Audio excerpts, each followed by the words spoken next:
Hey there, podcast listeners. Exciting news. My new audiobook, The Short Book Formula, A Financial Professional's Guide to Writing a Book in 6 Weeks to Attract Ideal Clients, is out now. And the best part, for a limited time, we're offering this audiobook to you for free. Hurry over to www.theshortbookformula.com and claim your copy now. And now, on to our show.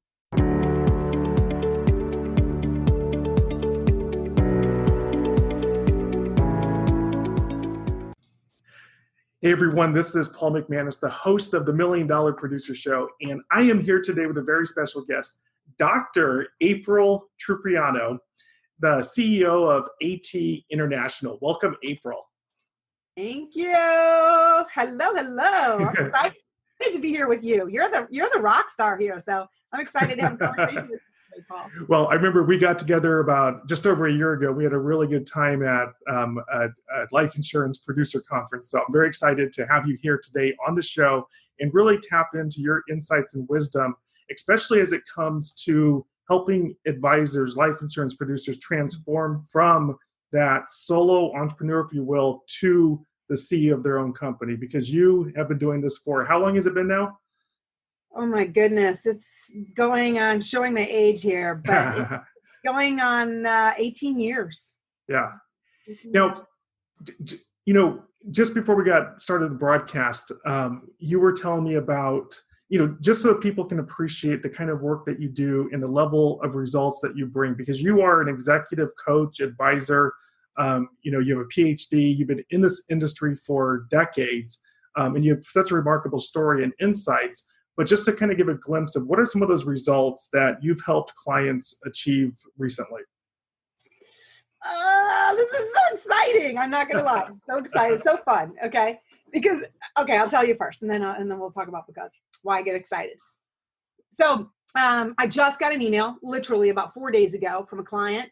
And he sent the email to thank me because I do like to see results. Okay, Paul, I like to definitely see I want to see hard numbers. We track things. Yeah. And he said, I just want to let you know that for August and September of this year, right now, we're going to pull in an additional $990,000 in revenue. And based on what we're doing right now and what we've been working on, we've got another $775,000 coming for December and January. You guys, December and January, where it's, that's not a high revenue time. Yeah. Things sort of slow down because of holidays and everything else. Definitely. And he said, I just want to say thank you because this is largely due to you and the work that we've been doing with you. So, we've flipped everything in their business on its head. And, it's been a journey, but for me, it's been a fun one to watch the evolution. So that was a recent one. I was working with a client not too long ago. And after 10 months of working together without adding any other staff, 2 real producers in the office, and without adding staff, we added $158,000 a month in revenue. A month, not a year. Without adding staff, and we just made changes, but we didn't. We stopped the bleeding in some places and made changes in other places, and I could go on and on. No, and those are fantastic. Thank you for sharing those. And I just want our audience to get an appreciation of the value that you bring to the table when you work with either individual producers or organizations. And so we're going to dive into those nuggets and some of that secret sauce that you provide to your clients in just a little bit. What I'd love to do, though, is to, let's go back in time, right? So here you are today, very successful executive coach and advisor for life insurance producers and others in the financial services industry. But if you were to go back in time, what was, what led you down this path? What was that defining moment, if you will, that started, that defined who you are today? Yeah.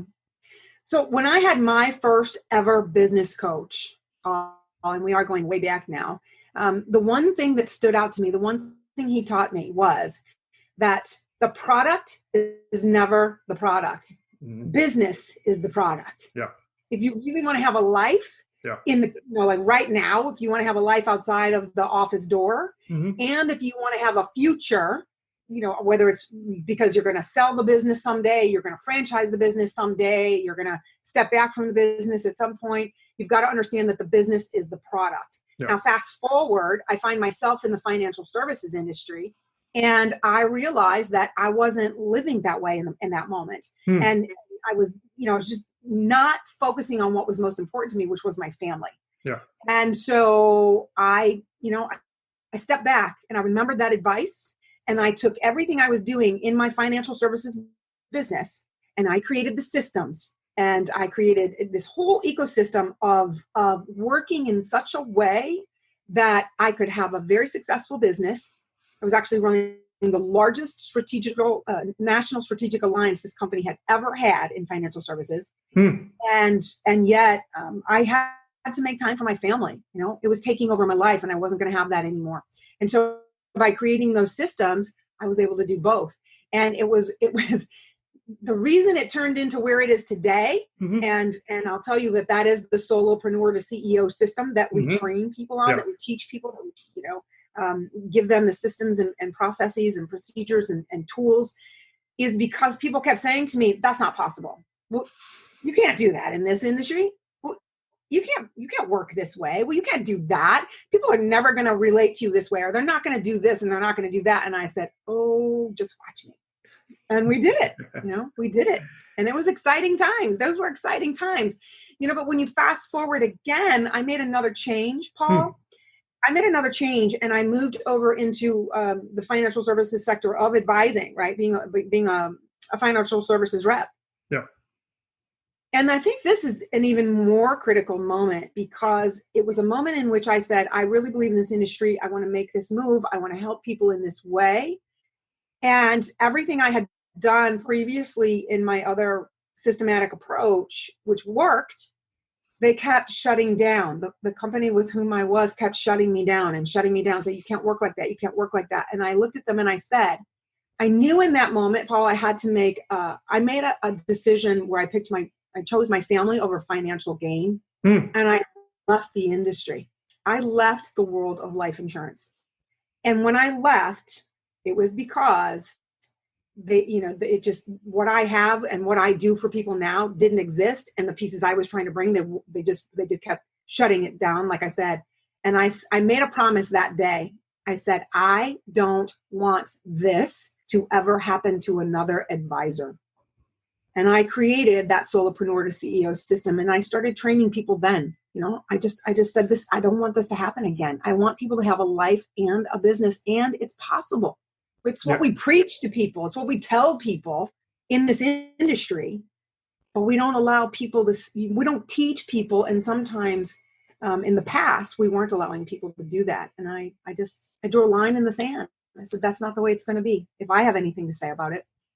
That's awesome. And I can very much relate to this. My own personal journey was a little bit backwards from that, where I started with a family company and had a full team of full staff.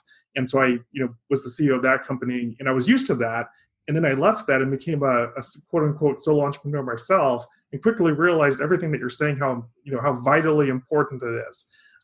Before we move forward into kind of the secret sauce and the ingredients that you bring to the table and help your clients with, what are, for that life insurance producer, what are some of those challenges that you see them facing that typically get them to reach out to you or realize that they need to make a change? I heard you talk about work-life balance and how people, might spend 7 days, in their business and they really don't have that.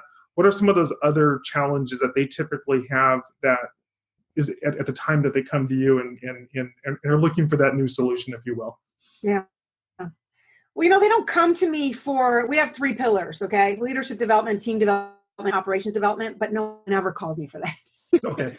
No one ever picks up the phone for that. They don't Google that. They don't. No one's looking for that. Right? Sure. That's not how they call, right? There are probably 5 key times when they call, Paul, when they reach out. And one of them is that they're working really, really hard, but they're not earning more money. Because they're working harder, they're not bringing more money home. Yeah. And, that is a time when we've got to come in and we've got to look at things like, where are you bleeding? where are you not efficient? Where are you ineffective? Where's your team ineffective? And when I say you, I mean the business, not just that person. So we come in and we help them increase revenue and improve profitability. Okay, so that's one time. And maybe let's dig a little bit deeper there. So increase revenue. Now, and you shared some really cool stories about some of the clients that you worked with. Someone calls you and says, okay, as you said, they don't call and say, I need leadership training. They spot the problem that their revenue's flat, and how do they increase revenue? And maybe if we can even take this to a solo entrepreneur, use that as an example. What is it that when they call you in for that specific purpose, what is it that you see, and what is that process that you typically take them through to help them and create those results? Yeah. One of them for certain is that they have the mindset of a solopreneur. That's one of them. Okay. And I don't want to sound fluffy or foo-foo, but it really is a struggle, because here's what happens, Paul, and I know that you recognize this. People get into this business as one person. Yeah. Right. You come in and you're the guy, you're the woman, you're the one that does it all. You're the one that makes the outbound calls. You're the one that sets your appointments. Maybe there's an appointment setter in the office that you share with 4 other people. Right.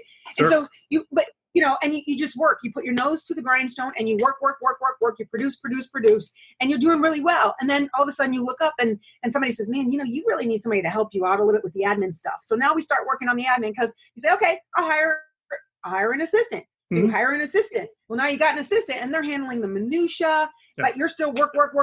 So now somebody says, well, maybe you need a customer relations person, but so you keep adding to your team. Okay. I see this all the time. So you're adding to the team, but you're still doing the do. It's always you. It's always you. It's all centered. You're the hub. It's all these spokes helping you.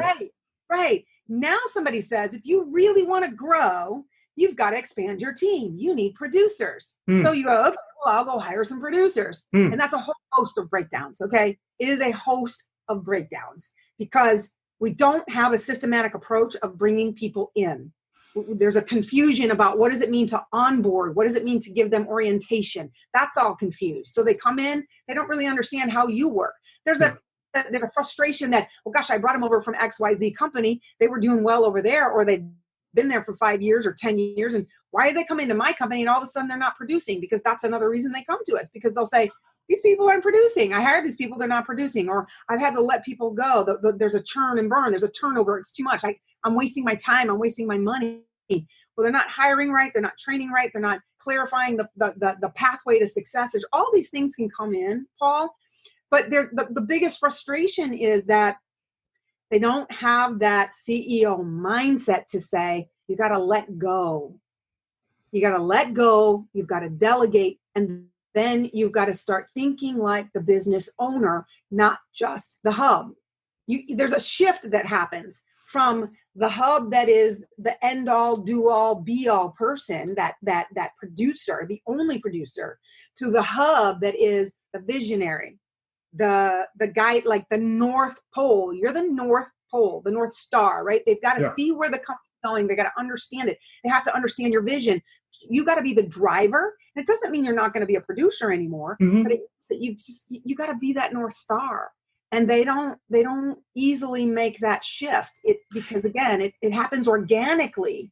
It's not a planned progression of growth. It's an organic thing that all of a sudden it snowballs and you don't know where, here, it's like this. When you get Christmas lights or holiday lights, right? Any kind of holiday lights, and you've got like 75, different ones all plugged up to each other. And all of a sudden a light bulb goes out, like one teeny tiny bulb. And now you've got to go through 300 of these little suckers to figure out which one is that little bulb that's causing the entire string to go out, right? And that's what you get, because now you've got all of this dynamic of an entire organism called your business with different moving parts and all these different people and personalities and roles, and you don't know where the chink in the chain is. You don't really know where the biggest breakdown is, or where the most immediate problem is that you can't, you don't know how to prioritize. What do I fix first? I get that all the time. I know there's breakdowns, but what do I start with? Because I just want to increase my revenue and improve profitability. Well, and that's exactly the question I have for you. And I want to acknowledge my furry little friend in the background that joined us, if you can see him. If you're listening to this audio, you can't see him, but my little Boston Terrier just joined us in the video background.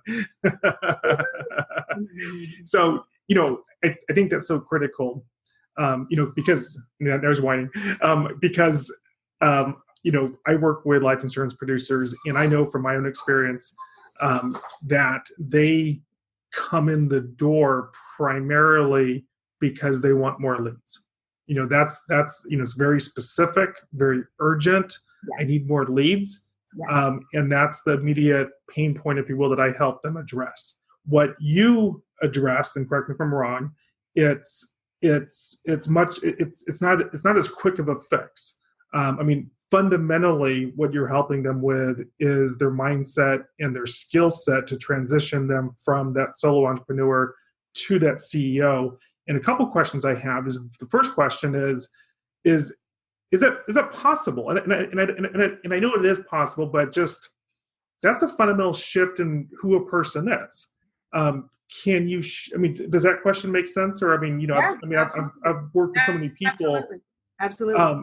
How is it that, what do you see, and how is it that you help them make that shift? Because that's like a very fundamental shift in who they are. So let me acknowledge, first of all, that is step one. Okay. That's not like the final destination. That's not the final destination, right? Because then once they get it and they're on board and they've got both feet in the water, and they become committed and convicted that they're willing to make change, then we've got all this work to do, okay? Because, and I am going to answer your question, Paul, but I want to make it clear that if I can be so bold, Paul, you and I share a common challenge, I think, that we can come in as this expert who knows that what we do works. We know it works. But if you get in there and you give them what they ask for and they don't do what comes next, it's pointless. Yeah, I can give them a blueprint, but if they won't follow it, keep it in place, do the work to make it work, it's useless. It's a waste of their money and my time, quite frankly. You can bring in all the lead, and because I've had this happen with a client in the past where they were getting leads, but then the team was saying, "Oh, these aren't good leads. Oh, these are dead leads. Oh, we don't know what to do. Oh, they're not the right leads." And I was like, "That is baloney. It's a lead." I said, what's your systematic approach for following up on these leads? What do they do with them? How do you know they followed up? What's the tracking system? Who's been on the phone with them? How many times did they call? All these things that no one was tracking or looking at. It wasn't the leads that were the problem. And frankly, if you don't do anything with those leads right away, well, then they are cold leads. But they weren't cold leads when you got them, right? Sure. They're not cold leads when you get them, unless you pick up. I was about to show my age and say you pick up a phone book, which doesn't even exist. I'm sorry, what? Right? Exactly. What's that, right? So you know what I'm saying? It's like there's always that problem. So this is step number one. Now I'm going to answer your question, Paul, which was, how do you get them to make that fundamental shift? One thing that I will tell you, and I just had this VIP day with someone, and flew him in. We had an executive VIP day. He's got all of my full attention, one-on-one for the entire day, because he said, this isn't working. Right? Like he didn't know exactly which one of those tiny little bulbs was out, but he knew there were several out in different areas of his business, right? He said, I don't want to do this anymore. I want to focus on having a great business, have something for the future, be with my family, right? And the fundamental piece that he had never addressed, because he happened to get his business going and up-leveled it because he bought into another business, right? Brought on a partner and bought his book of business, right? There was a big shift in how that person saw things, did things, different generation, this whole thing, right? So the first thing we had to do is I said, you don't have a vision. You don't have a North Star. You're not the North Star because you don't know what the North Star is. You don't know where you're headed. You just wanted to make more money, which is noble. I don't have a problem. It's valid, right? I think this is a very noble profession, and I think it's very valid to be financially rewarded for what we do here in this industry. And I say because we're in the same industry, right? So I think advisors and agents should be rewarded well. And there was no North Star. So we spent some time in the morning before we did anything else to say, what is your vision for the business that matches up? Does it align with the vision you have for your life? And can you infuse it into the vision of the business so that you create a culture in which everyone is swimming in the same water, healthy water. I had a mentor tell me this a long time ago. When a fish gets sick, you don't treat the fish, you treat the water. So if there's a problem in the business, first place to look is how's the water everyone is swimming in your office, or your office is, right? So you got to have that vision.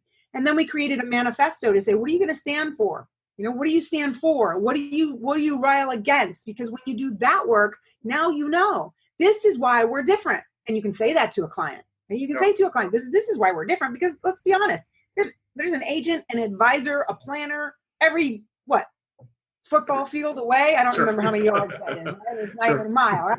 So you've got to stand out. And when you can do those things, and when you have that North Star, then they start to say, holy smackers, like this guy's on fire. He sent me 3 clients. And we just did this a month ago, okay? Because they're like, what did you do? What are you doing that's different, right? Because he went back with so much passion and fervor. And he's like, you guys, I just, like, my mind is blown because he has that different, now he made that mind shift. Because now he's committed and he's convicted. And he said, that's something, I believe in this so much that I'll say it to every person I meet until the day I'm not breathing. And that's going to bring him clients. It will, right? Yeah. But that's just step number 1. That's not going to, that creates the mind shift. Mm-hmm. It's not going to change things until we actually start creating change in the business, which is what we're working on next, right? Creating his strategic plan for 2020, which is going to look very different than anything he's ever done in a lot of ways, because we are going to be strategic and align it to this vision. Does that answer your question? It does perfectly. And so, I mean, what I understand is that, it starts with the CEO mindset and realizing that there is that shift, comes into systems, and systems are critically important. You had shared with me earlier that there's a statistic, and I believe I'm quoting you correctly, that 74% of advisory firms go under, or they don't outlast the owner. Is that the correct statistic? That's a great way to say it. Yes, they don't outlast the original owner. They close their doors by attrition, 74% by attrition.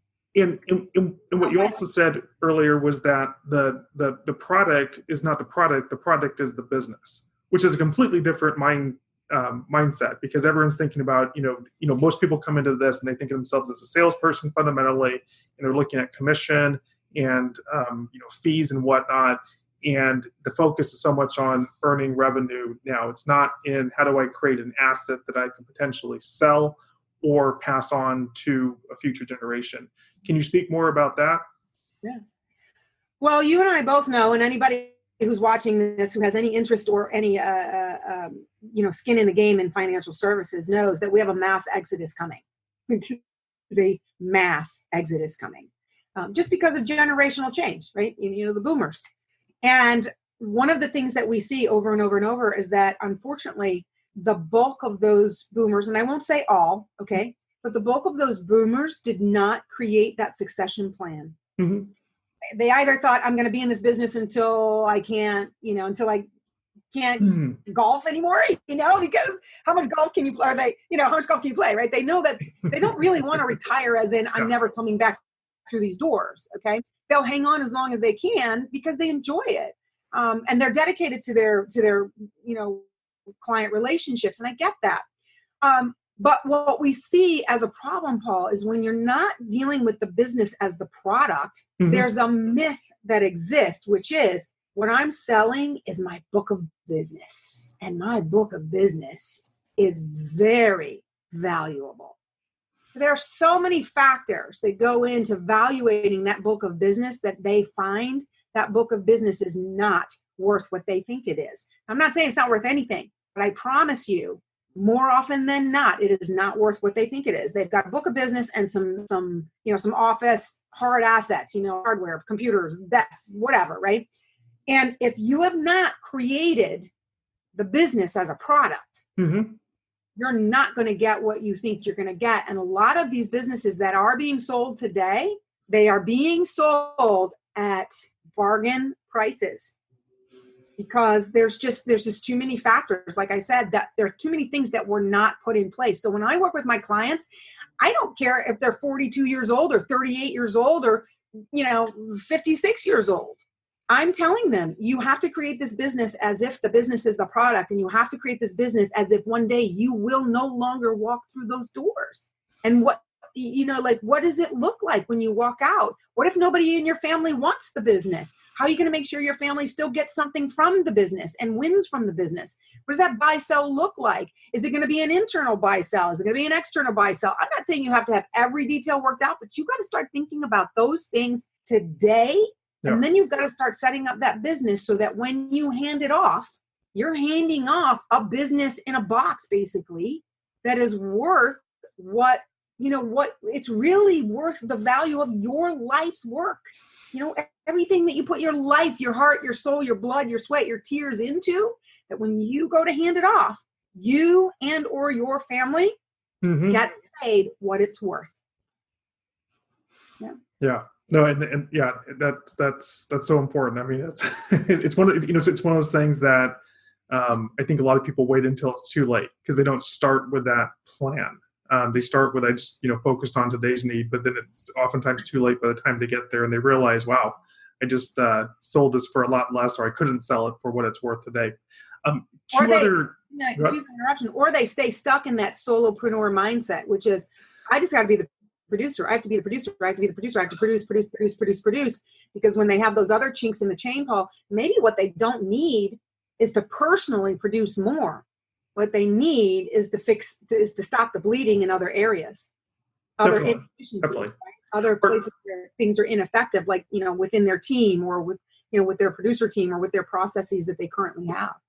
Are you seeing with your clients? So, for example, you talk about systematizing what they do. You talk about systematizing the company so they can bring in agents and whatnot. Are you seeing any, or are you working with anyone who's looking to potentially create digital products or something where they can take all that knowledge and expertise that they have, but possibly remove themselves from the day-to-day, one-on-one interaction? Are you seeing that in terms of the work that you do? So I'm smiling really big because part of me has to stay a little quiet because I have to keep clients' business confidential. But I will tell you the overarching answer is yes. I encourage them to do so. First of all, I highly encourage the digital transformation. Highly encourage it. I will tell you, Paul, I was just talking about this yesterday with a colleague, and I said, when I held the very first digital telesummit that ever existed in this industry, actually, I'll take the credit for it, but I got a nomination from USA Today on that for innovation, right? Bringing it to the industry. This was but I'm telling you this because I spent more time on the phone with, sales managers, regional managers, COOs, CMOs, people saying, what is it? How do I get my people there? How much is, how long are they going to be out of, how long are they going to be out of the office? And I say that to say this was before fintech was even around. We didn't have the term fintech. Okay. And I highly encourage digital transformation. I highly encourage making the business digital. And I have encouraged some of my clients to even look at, you've got a very amazing, business in a box now. Mm-hmm. How do we turn that into a revenue generator for that business owner? So I've been having those conversations. It's quite exciting. Yeah. And I have to keep the rest of it confidential. Okay, cool. But see, this is why you and I get along, because you are always thinking around the curve too, right? Like, we're not looking at 2020. We're looking at, well, what is 2040 going to look like, right? So, yeah. One more question I have for you, a different topic, is women in life insurance.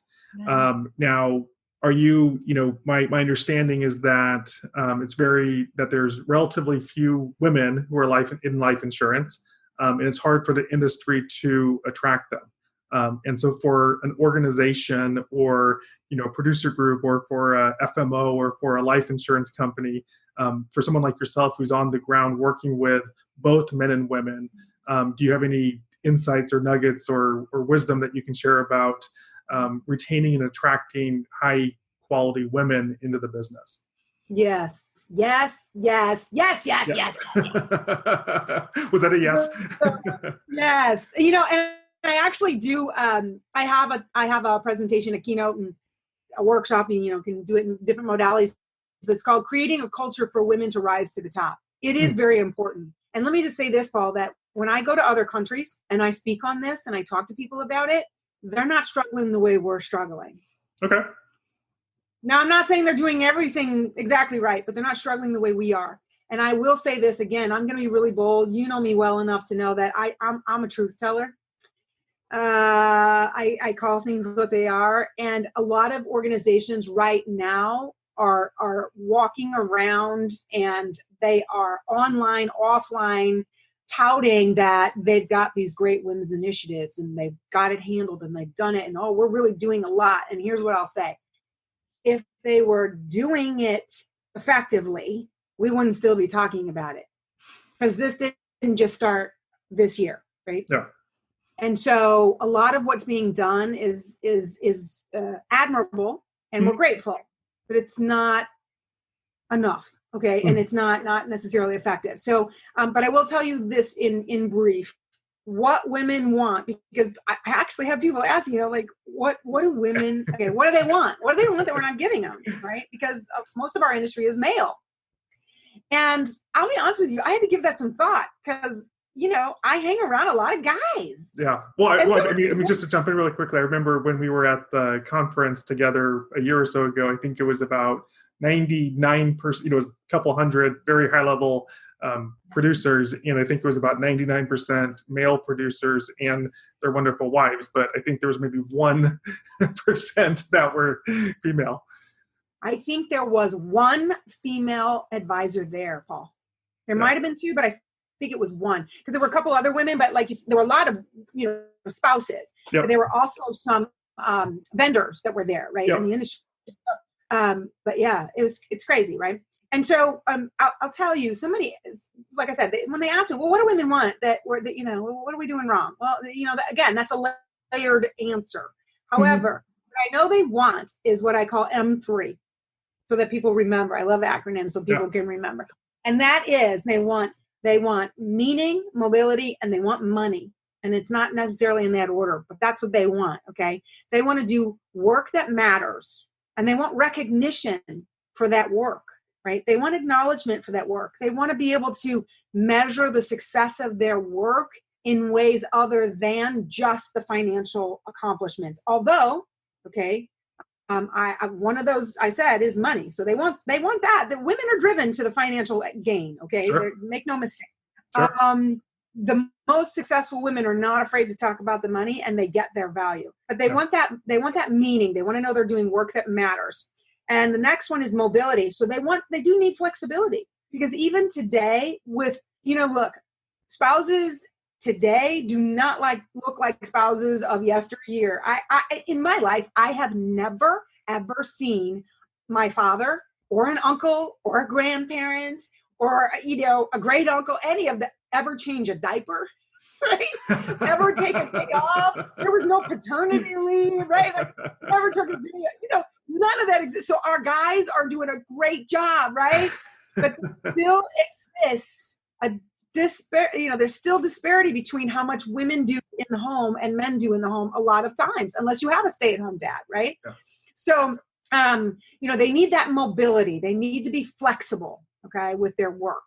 And that can mean a lot of things as well, but they just need to know that they can take care of family and not be judged or silently judged, right? With these unconscious biases that we see, things that are not spoken, but everybody's thinking it, that maybe she's not as ambitious because, you know, she takes off once a month because her kid's got the flu, right? You know, there's got to be mobility and how to work around that. And in any case, like I said, a lot of layers to that. And then the third thing, money. What we're still seeing, which shocks me to no end, is a disparity in not just commission structure, which shocks me. I'm like, how's that even possible? How's that even legal? Say quietly, but I mean, it's happening all over, right? There's difference in commission structures. There's difference in opportunities to rise through the ranks, right? Which also can mean an increase in revenue, right? When you rise through the ranks, you're getting more money. There's a disparity in how deals are structured for women versus men still. So there's just all these different layers of how women are still not getting paid the same. And they're also, one of the biggest things that women want, men want this too, by the way, but because women are newer to our industry, they need it even more, which is that very, very clear pathway to success, right? Because the way that success looks for men in a lot of ways, women look at that and go, man, if that's what it takes in this organization, this isn't the organization for me. And they'll go somewhere else. They'll either work for someone else who gets it, or they'll start their own firm. We're seeing that. Women are starting their own firms because they're saying, hey, we know what it means to be a woman in this industry and, work the way we want to work, we want to be successful. We want the money, the meaning, the mobility. We want a great family life, all of that. And so if you want to make sure they're not going somewhere else, you got to have a very clear pathway that looks like it, it has those three components, the way women are viewing it. And so a lot of times we have to come in and have those conversations and show them how to do that because they're not getting it. Yeah. Before we wrap up, is there any question that I haven't asked that you think would be important for us to discuss in today's podcast episode? Oh my goodness. I think that first of all, I've had a great time talking with you, and I appreciate it, Paul, because these are conversations that we need to be having. We need to be having these conversations, and people aren't having them enough. We need to be telling the truth about where we stand and where we need to go. Because in this industry, the way we look from the outside perspective is very, very important, right? So it's very hard for us to take down that facade of success so that we can actually be truthful about where we are and the gap between that and where we want to go. Yeah. I'm trying to say in a nice way is we don't want people to see how hard and fast we're paddling under the surface. Sure. Just so that on the surface we look like we got it all handled, right? Sure. So these are conversations we need to be having. But I think that you've asked some really relevant questions. So I thank you for that.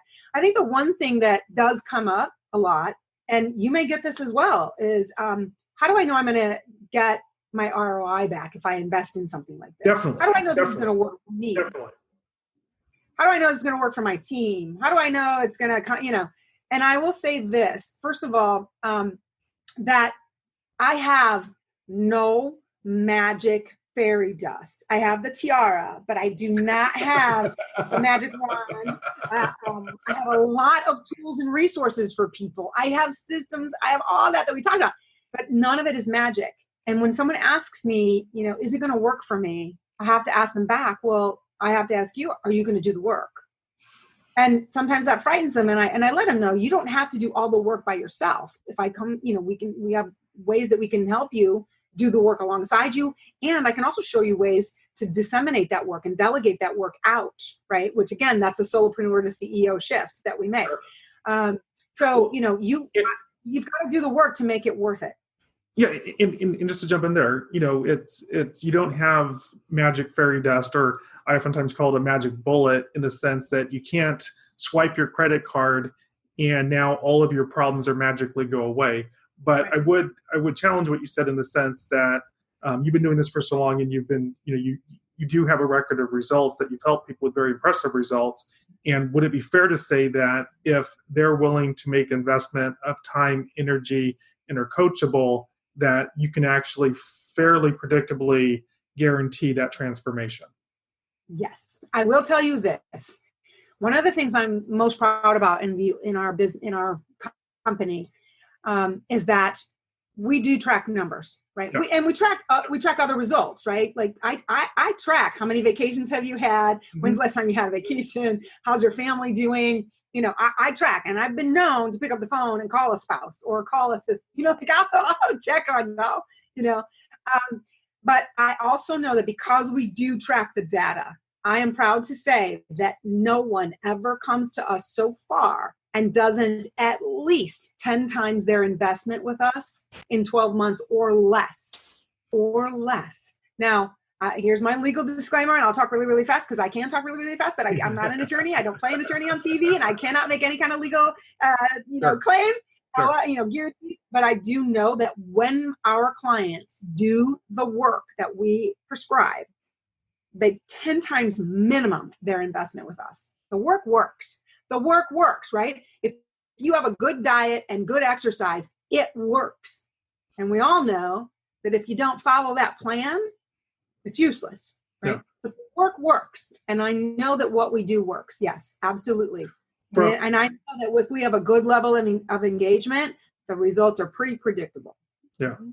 And just, to your credit, if I can say, you've been doing this you've been working with advisors and life insurance producers for decades. And so working with you is very different than hiring a quote unquote executive coach or business coach or someone who has, who's got a coaching credential, but doesn't understand the industry. I mean, the ins and outs of the industry, from being an advisor yourself to now coaching, consulting with advisors. You have a track record. And so, I would recommend anyone watching this that's interested in, up-leveling their game, that you would be a very wise decision to reach out to you. From this conversation, it seems like there's 3 key tracks that I heard. One, for someone that's looking to expand their business without, compromising their family or Sundays or whatnot. One is the ability for a currently solo entrepreneur advisor to create more systems so that they can be more effective themselves with what they already do. In other words, they can get better results with less time. Mm-hmm. The second is that for that same person who wants to grow their business through now attracting other agents, that, yes, that is a completely different process than what most people are used to. And that's a, whole landmine of different things that they can get into. And so for that person that wants to grow that way, that you can help them there. And then the third thing that I heard is that for someone who has an existing, agents, company, et cetera, but haven't thought through how do I have a succession plan and am able to sell my business at maximum value, that's another inroad where people can potentially tap into your services. Have I missed anything in terms of those 3 key things? No, you did a great job. Yeah. I mean, it's perfect. And you also, in addition to producers, you work with FMOs, you work with producer groups, you work with carriers, and so it's really depending on what the challenge is. Final question, and we'll put your contact information in the show notes. But the final question I have is, given our conversation today, and what is some final thoughts or advice or wisdom that you have for someone who today is that solo entrepreneur? They know that they need to make a shift, or they're looking to smartly make that transition. They are very ambitious. They want to grow. They want to make smart decisions. Do you have any final advice for them? I do. Don't wait.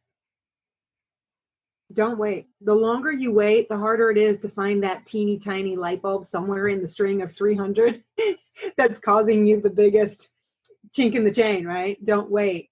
I also say don't wait because, wherever you are at whatever stage in life, I talk a lot about family. Not everybody has children. But whatever I'm a pet parent. It counts. I'm sorry. Go ahead. It does. I have no children by birth. I always have children, by the way, because I'm the first born of 5. I've always got kids around, nieces, nephews, neighbors' kids. Like I've always got kids. Okay. Yes. My honey has 3 kids. But whatever it is that lights you up in life, here's what we want for you. And I mentioned this before we even started our broadcast. You'll see it on our website. Is we want you to earn more, work less, and live better. Whatever stage you are in right now, whatever it is that means for you, the longer you wait, the more mired you get in the mud. And the harder it is to step back because it's like your tentacles, there's tentacles in you as that hub that you mentioned. And it's harder to start to, prioritize and fix it versus thinking right now about making sure that you have the leadership capacity. Because even if you're not deciding to grow today, when you are already in that position that you know how to think, act, and work like a CEO and your leadership skills are intact and they're at a certain level, when you're ready, It's going to be a whole lot easier. If you don't have the right team, but you hired people just because you had to hire people and you were just desperate because you need somebody to do the minutia, or somebody told you should hire, or you need to hire, but you're holding out because you're afraid of the process, like that team, like that has to be handled. Yeah. And then when it comes to the systematic approach, if everything happens organically, you don't even know where to start. You've been doing things that way for so long that you wouldn't know how to tell somebody how to do the things that you want them to do the way you want them done. So don't wait, because it's not going to get any easier. Mm-hmm. It's not going to get any easier if you wait, but it can get a whole lot easier if you take action. Yes. Awesome. And I will tell you that, Paul, you said it, you hit it on the head, because this is one thing that we didn't talk about, and I'll give you really briefly share with you some of the other results people get. When I got a guy who comes to me who's been in the business for over 24 years and says to me, April, I'm amazed at the money that you've helped us bring in, and that's phenomenal. He said, but I want to thank you because I'm finally sleeping at night. I sleep like a baby, and I haven't slept in 4 years because I've been worried about the business, the cash flow, the problems with the team, blah, blah, blah, blah, blah. When I have a woman who comes to me and says, I've been in this business for 12 years, and I have decided that because we have made the strides we've made, I know that I can step away from my business. And I've now decided that with the birth of my first grandchild, I get to be grandma for 1 day a week, when I couldn't even do that with my own son. She couldn't walk away from the business with her own son when he was growing up, but she's going to take a day off every week to be with her son's son. Those are the things that really matter. Paul, those are the things that you can't put a price on. Yeah. So that's fantastic. All right. Thank you very much for being our guest today on the $1 Million Producer Show. Thank you.